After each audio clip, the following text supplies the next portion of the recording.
Good day, Doc Louie. This is Justin Lazarate and I am now going to present you my code in APC Lab, and this is counting 19,999 to 2,050.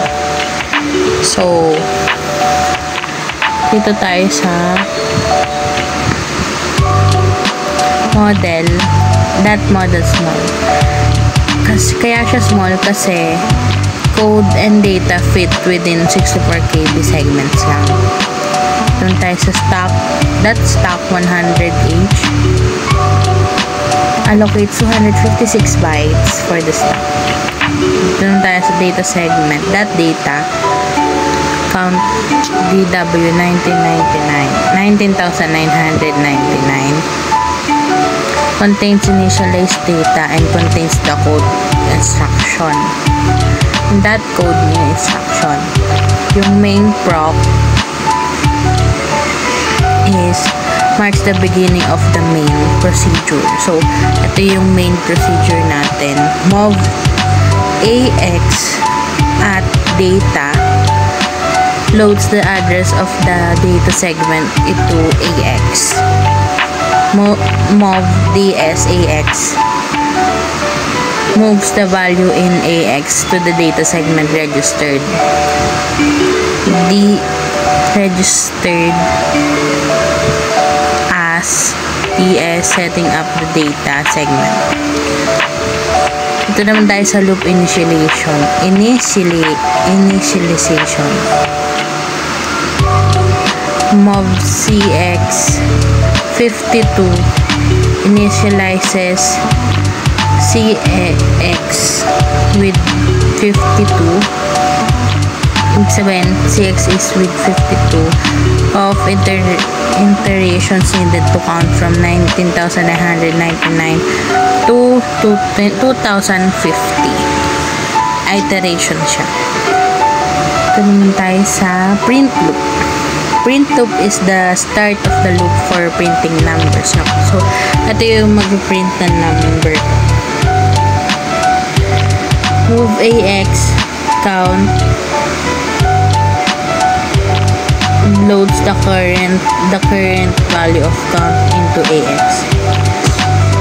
Tapos call print number of the print number procedure to print the value in AX, which is yung ayan, yung 19,999 to 20,050. Tapos, dito naman tayo sa add count. Increments the value of count by 1. 1 by 1 siya. Formatting the spaces naman tayo. Dito tayo sa mov BX 5 loads BX with 5. XO RDX clears DX to ensure no remainder is carried over. Div BX divides AX to BX. The quotient is stored in AX and the remainder is stored in DX. CMP DL 0 compares the remainder. Compares the remainder with 0. JNE skip space jumps to skip space if yung remainder is not 0, meaning count is not a multiple of 5. Tapos, dito naman tayo sa CMP CS 52 checks if yung CX is equals to 52, which means it's the last iteration. Yan, check if it is the last iteration. Tapos, JC last iteration jumps to last iteration if CX is 52. Yan. Ito naman tayo sa last iteration. Label marks to end counting if jumps to end printing to terminate program. Ito namang skip space label marks wherein a space of character should be printed. Napiprint na siya.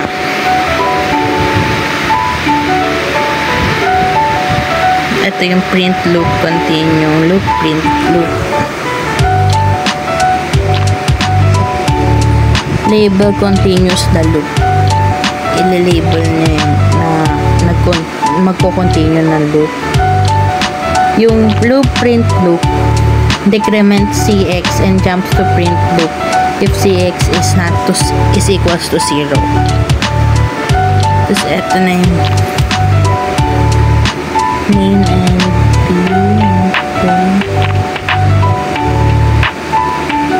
tapos print number proc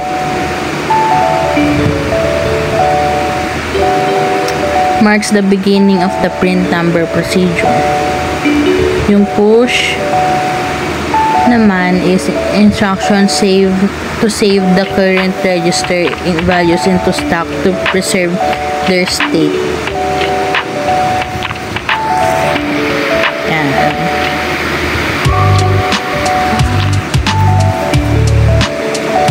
Okay. Tapos move BX 10 sets BX to 10, the base for decimal numbers. Move CX 0, character count, which initialize CX to 0, which will count the number of digits. Ganun tayo sa number loop. Number loop is the start of the loop for converting a number to a string.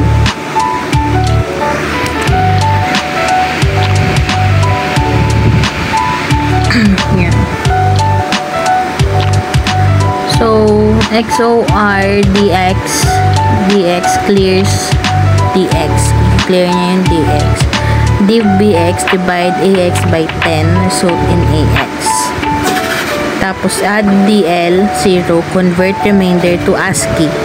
ASCII yun yung table. Push DX is to save remainder. INCCX increment character count. Test AX check if quotient is 0. And JNC number loop. If not, continue. JNC number loop jumps back to number loop if AX is not 0. Tapos print loop ulit tayo. Is the start of the loop for printing characters ulit. Pop DX retrieves the next character to print from the stack. To retrieve remainder. Mov AH 02H print character. INT int 21H calls DOS interrupt 21H to print the character in the end. Loop print loop decrement CX and jumps back to print loop if CX is not 0 ulit. Tapos yung pop instruction restore the original register values. Tapos yung return yon. Returns from the print number procedure. Tapos yung print number and marks the end of the print number procedure. Tapos ito po sir, ipapakita ko po paano gumagana yung code. So napasok ko na po yung bin. Wait. Yan. Tapos po nilagay ko po dir *asm.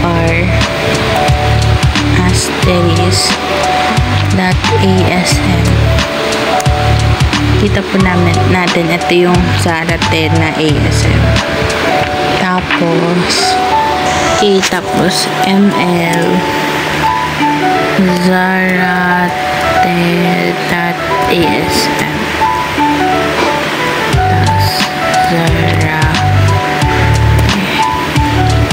Yan, lumabas na po yung 19,999 to 20,050. That's all. Thank you.